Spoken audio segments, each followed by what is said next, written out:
একটা সকাল মানে শুধুমাত্র একটা তারিখ বদলায় না, আমাদের জীবনের প্রতিটি সকাল মানেই দিনটি কিভাবে শুরু করব তার এক একটি আক্ষেপ। প্রতিটি সকালে ওঠা মানে আমাদের প্রস্তুতি নিতে হবে একটি ব্যর্থতার বিরুদ্ধে যুদ্ধ ঘোষণা করার। আর ব্যর্থতা মানেই যে হেরে যাওয়া তা নয়, কিন্তু মনে রেখো, জীবনে ব্যর্থতা আসা মানেই তোমাকে বুঝে নিতে হবে খুব শীঘ্রই তোমার নতুন দিনের অধ্যায় শুরু হতে চলেছে। তাই জীবন থেকে ছোটখাটো মায়া, মমতা, আবেগ, দুঃখ, কষ্ট সব ত্যাগ করে ফেলুন।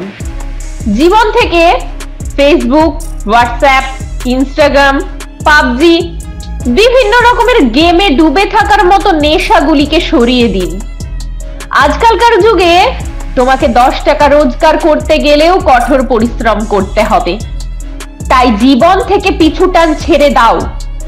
ভুলে যাও কে তোমাকে আঘাত দিয়েছিল। শুধু মনে রেখো কোন কারণের জন্য তোমাকে আঘাত পেতে হয়েছে। জীবনটা নদীর স্রোতের মতো গতি নয়। একজন মানুষ যখন সফল হতে যায় তখন নানা ধরনের বাধা বিপত্তি আসে কেন জানো?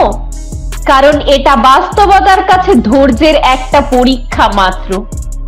যদি তুমি এক চান্সেই সফলতা পেয়ে যাও তাহলে খুব দ্রুত তা তাসের ঘরের মতো ভেঙে পড়বে। কিন্তু আমি বলবো তুমি একবারে নয়, বরং বারবার ব্যর্থ হও। কারণ ব্যর্থতা না এলে জীবনের কঠিন পরিস্থিতির সঙ্গে মোকাবেলা করতে পারবে না। যদি তুমি জীবনে সফল ব্যক্তি হয়েও যাও তাহলেও যদি তোমার জীবনে কষ্ট দুঃখের মতো ছায়া নেমে আসে তাহলে খুব তাড়াতাড়ি ভেঙে পড়বে।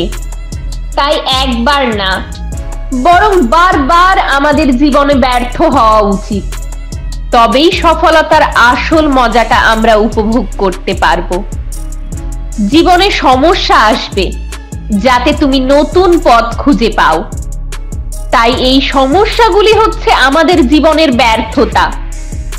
যদি এক চান্সেই আমরা সফল হয়ে যেতাম তাহলে সংসার ধর্ম ছেড়ে সাধু সন্ন্যাসী মহাপুরুষেরা নির্জন জায়গায় পাহাড়ের গুহায় গিয়ে ধ্যান করতেন না।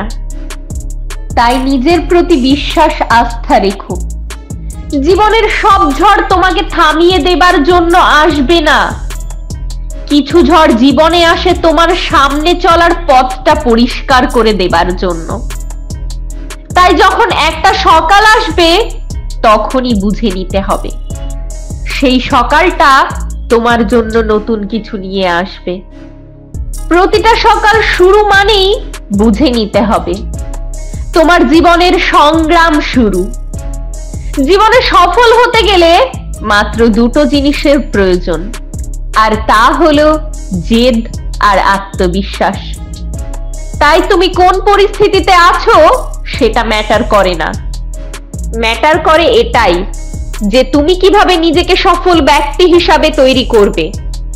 তুমি কিভাবে নিজেকে সেই জায়গায় নিয়ে যাবে যেখানে হাজারটা মানুষ তোমার সান্নিধ্যে আসার জন্য মরিয়া হয়ে উঠবে।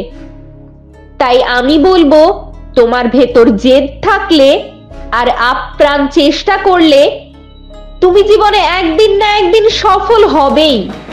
কিন্তু সেটাকে সৎভাবে, মন প্রাণ দিয়ে, কঠোর পরিশ্রমের মাধ্যমে করতে হবে। ভেঙে পড়লে চলবে না, থেমে গেলে চলবে না। দৌড়তে হবে, সামনে এগিয়ে চলতে হবে। তোমাকে যেভাবেই হোক তোমাকে এগিয়ে যেতে হবে। থেমে থাকলে চলবে না। ততক্ষণ পর্যন্ত তোমাকে এগাতে হবে যতক্ষণ না পর্যন্ত তুমি সফলতার চূড়ায় পৌঁছাতে পারছো। তাই তোমাকে বলবো, কঠোর পরিশ্রম করে যাও আর সফলতার চূড়ায় পৌঁছাও।